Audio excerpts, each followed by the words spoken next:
Quelques exemples de calcul avec les premières opérations, c'est-à-dire l'addition, la soustraction et la multiplication.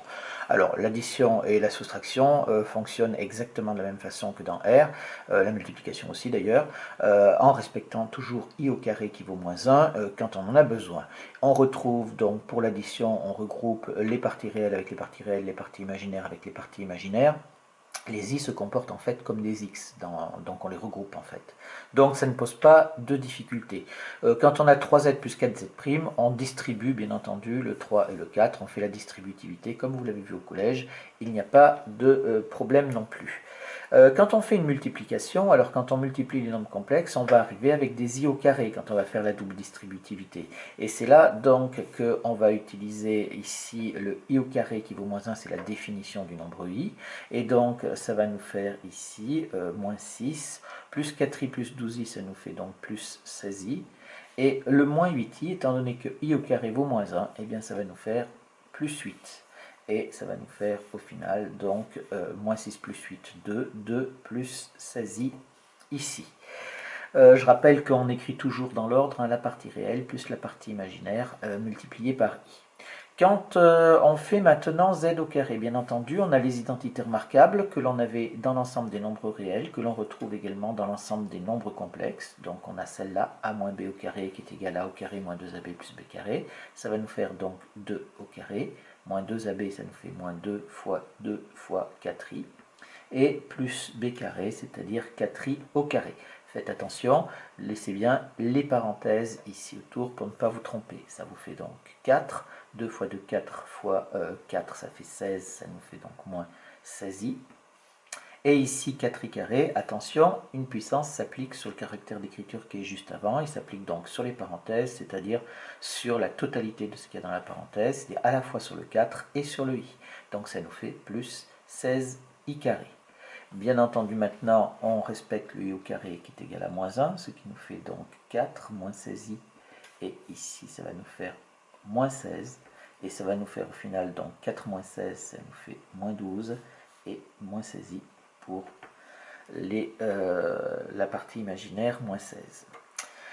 Ensuite, ici, on passe à des calculs qui sont un petit peu plus techniques et un petit peu plus compliqués. Quand on fait z' au cube, alors z' au cube, eh bien, on va le décomposer en deux. Alors, il existe une identité remarquable de degré 3 que je n'utilise pas ici. Et je reviens ici avec z' fois z' au carré. Quand on a un cube, on le décompose comme ça. Donc on fait ça, multiplié par ça au carré. Et là, bien entendu, on va utiliser l'identité remarquable qui va nous permettre de faire le calcul. Vous regarderez en détail, ça ne pose pas de souci sur la correction en PDF. On utilise bien entendu i au carré vaut moins 1 quand on en a besoin. Et une fois qu'on a fait cette première identité remarquable, alors on refait la distributivité et on s'occupe du dernier, moins 3 plus 2i, qui nous permettra d'effectuer le calcul. La dernière, pas de difficulté spécifique sur cet exercice 33, c'est des exercices d'entraînement. L'exercice 34, c'est exactement la même chose, donc avec des nombres différents, vous vérifierez les résultats avec le PDF, mais il est absolument important que vous entraîniez. J'ai marqué à quelques endroits où est-ce que j'utilisais au carré égale moins 1, où est-ce qu'il y a une identité remarquable, ça ne pose pas de difficulté. Pour l'exercice 35, c'est toujours la même chose, donc il n'y a pas de difficulté notable non plus. Le 36, il y a une toute petite nouveauté, puisque c'est une autre identité remarquable. Quand on a ici 6 moins 4i, facteur de 6 plus 4i, on reconnaît une identité remarquable a moins b, facteur de a plus b, qui vaut a au carré moins b au carré. Et ça nous donne ça. Attention, ici c'est très important, ici c'est un calcul provisoire, puisqu'on verra dans la suite du cours que quand on a quelque chose comme ça, c'est quelque chose de très particulier, on va avoir une propriété spécifique sur les nombres complexes, ultra importante, qu'il va falloir utiliser tout le temps. On verra ça dans les exercices, dans la prochaine série d'exercices.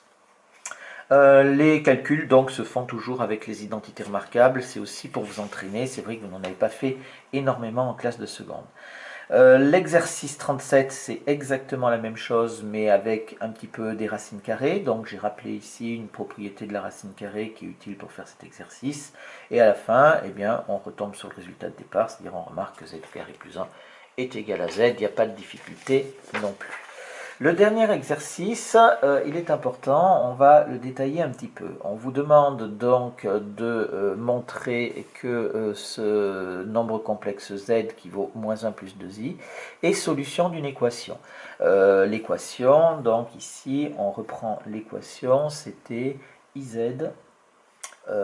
plus 2 plus i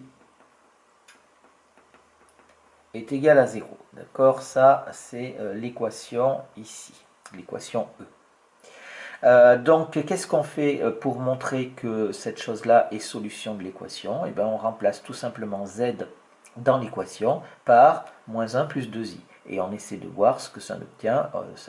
On doit obtenir 0. Faites attention à ne pas écrire la conclusion en première ligne. Vous voyez ici, j'ai remplacé z par moins 1 plus 2i, mais je n'ai pas écrit égal à 0 parce que je ne le sais pas, c'est ce que je veux vérifier. Donc, on développe, ça nous fait donc moins i. Ici, ça nous fait plus 2i carré plus 2 plus i. Alors, on effectue les simplifications que l'on peut faire. Moins i plus i, déjà, ça se simplifie. Et ça nous fait 2i carré, ça nous fait donc moins 2 plus 2. Et ça nous fait est égal à 0. Donc, conclusion. Conclusion, on peut bien dire que moins 1 plus 2i est bien solution de l'équation